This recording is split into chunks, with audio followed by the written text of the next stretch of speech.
Hoy, pangit. Ba't nandito ka sa spa ni Ara? Mag-a-apply ka ba janitor? Eh, huwag naman ganyan. Mabait yan si Efren. Kaya nga pinayagan ko siyang manligaw din sa akin. Eto, manliligaw ka pala.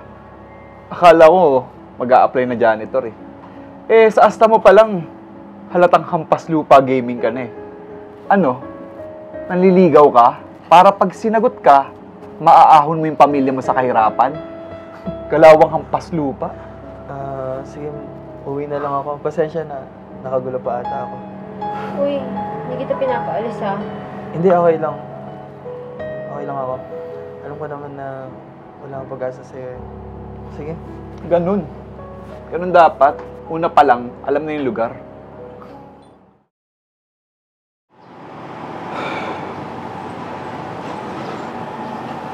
Oh, wag mo sasabihin na bumabalik ka na naman dito para manligaw. Wala ka ba salamin sa bahay nyo? Ba't ba asang-asa ka na magkakajowa ka ng mayaman? Hindi naman sa ganun, pare. Sadyang malapit lang yung loob namin sa isa't isa kaya pinayagan niya ako manligaw. Saka malis yung intention ko sa kanya. Pare, wag mo nga akong mapare-pare.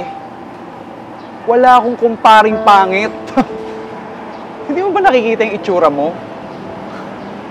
Kung ako sa'yo, muwi ka na lang. Sasabay ka pa talaga sa akin, hindi ka na nahiya. Tignan mo nga itsura ko.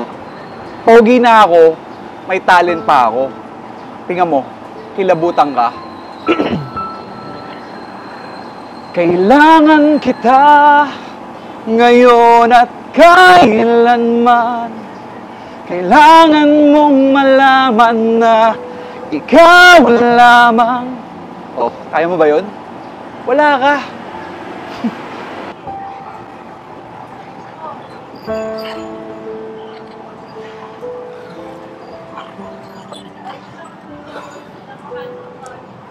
But I one last cry, one last cry before I Ganda ng boses niya. Sino yun? I gotta put you out of my mind this time. Simply rely. I guess I'm down to my last cry. Ara, anak, gusto kong sabihin sa'yo na sa araw na ito, ikaw na mamahala nitong spa natin. Di ka na mahihirapan dito, anak. I-maintain mo na lang yung mga regular customers natin. At napakaswerte mo kasi mababait lahat ng ating mga therapist. Talaga po, Dad. Sobrang thank you po talaga. Promise, hindi ko sasayangin yung pagkakataon na binigay mo sa akin. Tsaka mas malalaguin ko po itong negosyo natin. Alam mo, anak, swerte ka. Maganda ka, matalino ka, siyempre, mayaman pa tayo. Tsaka alam mo, anak, hindi ko na pinoproblema yung mga manliligaw mo. Ang gusto ko lang, ang kunin mo, yung may magandang hangarin sa'yo. Yung sigurado kang mapapasaya ka. Opo, Dad. Tatandaan ko yan. Tsaka syempre gusto ko yung patulad nyo. Basta ako, tandaan mo yung sinasabi ko sa'yo, ha? Ang gusto ko, yung aalagaan ka. Higit sa lahat, yung hindi ka pa iiyakin. Okay? Tsaka sabi ko nga sa'yo, ang pinakamaganda sa lahat ay yung may mabuting pag-uugali.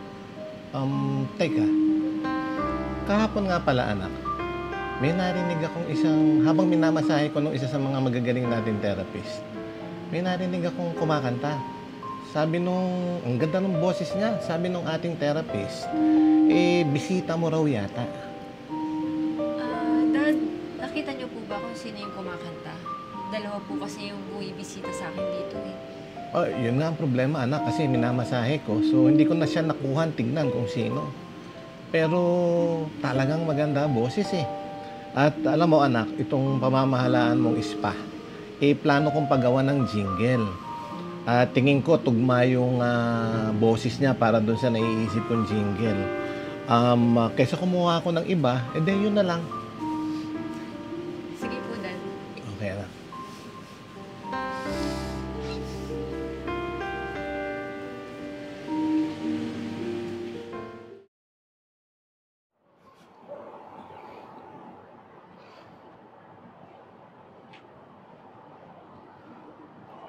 Hi dito, magandang araw po. Ako nga po pala si CJ. Nice meeting you po. Hi CJ, thank you. Nice meeting you. At ikaw, sino ka? Efren po. Tito ko di mo pala na itatanong. Ako nga pala yung model na kinikwento ni Ara at marami po ako endorsement. Saka sa EDSA, dami kong billboard doon. Baka nakita nyo na po. That's good. At ikaw naman, Iho, ano naman ang ginagawa mo ngayon? Ako po. Sa ngayon po, isa po akong bagger lang sa department store. Saka white polo shirt yung uniform po namin. Iho, wag mong minamaliit ang bagger. Marangal na trabaho yan. Pagsipag ka lang, sigurado may mararating ka. At paano nga kayo nagkakilala ng anak ko? Dad, classmate ko po siya ng elementary. Oh. Kaso tumigil siya ng high school eh. Pero isa po siya sa pinakamabait kong kaibigan. Mabuti naman yon. By the way, kaya ko kayo hinilingan na tawagin kayo ni Ara, ng aking anak, kasi kahapon, habang minamasahe ko nung isa naming mahusay na therapist, may narinig akong mahusay kumanta. Tito, ako po yun. Kailangan kita. Di ba ako yun, Tito? Narinig mo ako eh. Hindi. Sabi na nga ba eh. Hindi. Hindi yan yung boses na narinig ko kahapon. Dad, baka paus lang po siya. Ayaw nga Kasi po. sa kanilang dalawa po, Hindi, siya lang hindi. po yung mahilig kumanta eh. Hindi. Hindi talaga yan. Ikaw, Iho, marunong ka bang kumanta? Pwede bang marinig ko yung boses mo? Huwag ka mahiya. Sige lang. Sige po. Sakto lang po, pero huwag po kayo mag-expect But one last cry before I leave it all behind. Ikaw yon. Iha siya yon. Ikaw yung narinig ko kahapon. Tugman-tugma yung boses mo. Original na original. Yun yung golden voice na sinasabi ko sa'yo. Yan ang gusto kong gamitin. Dun sa jingle ng spa na binigay ko sa'yo, nagagamitin ko. Okay, Tito. So, siya yung voice. So, pag-usapan naman natin yung face. How about the face? Siyempre, Tito, dapat may face of the the clinic. So, hindi naman pwede to. Kasi, tingnan mo naman yung mukha, oh. May face value ba to? Alam mo, Iho, kung hihingin niyo yung basbas ko tungkol sa aking anak, kahit 2 beses akong ma-reincarnate, hindi ikaw yung pipiliin ko. So, Tito, hindi mo ako pinipili dahil sa pangit na to? Alam mo, Iho, kahit simple lang, kahit hindi kagwapuhan, ang mahalaga sa akin, nagpapakatao. Hindi ikaw ang pipiliin ko.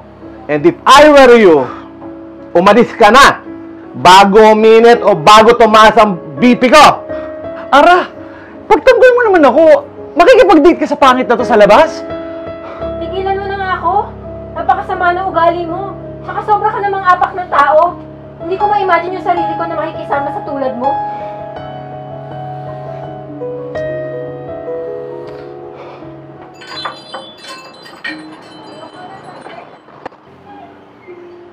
Oh, paano, Iho? Ikaw na lang natitira. Pagigihan mo, ha? Nasa iyo ang boto ko. Maraming salamat po, Tito. Anak, ikaw na bahala sa kanya.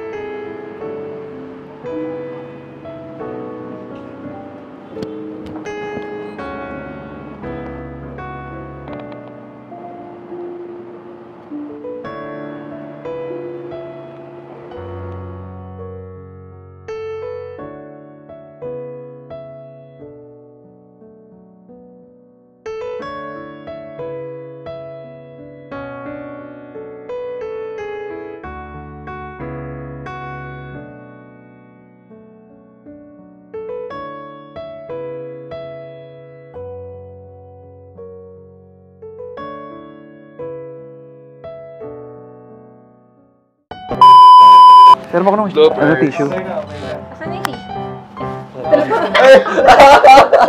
Kunin mo. Okay lang, Kunin mo. Okay lang. Kunin mo daw. Sige, Alia. Gamit ang bibig. Napalap eh. Pasa ka dito. Pasa ka dito. Ay, wala na ako. Ano, may request ka? Huwag mo na ulitin yung kanta. Dara, pasok na ako. Okay na. Ito, one. Action. Uwi ka na. Bebe sa bang, tayo, Pwede mo lang ano. Sigas mo pa ako.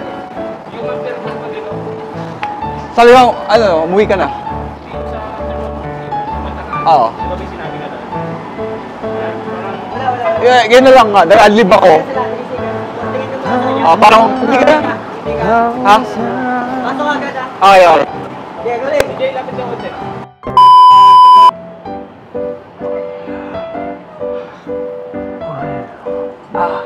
Hello po, Tito.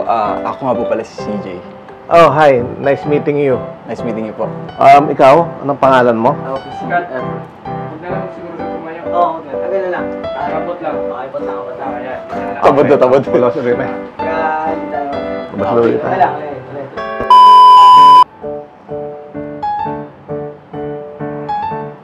Hello po. Ako nga po pala si CJ. Oh, hi, Tito. CJ. Good evening po. How are you? Nice meeting you. Nice meeting you po. At ikaw naman si? Ako po si Scott. Urong ka. Sorry. Adjust ko na. Dito na lang. Mali pala eh. Paano sitembehan ko siya? Okay kayo sa akin.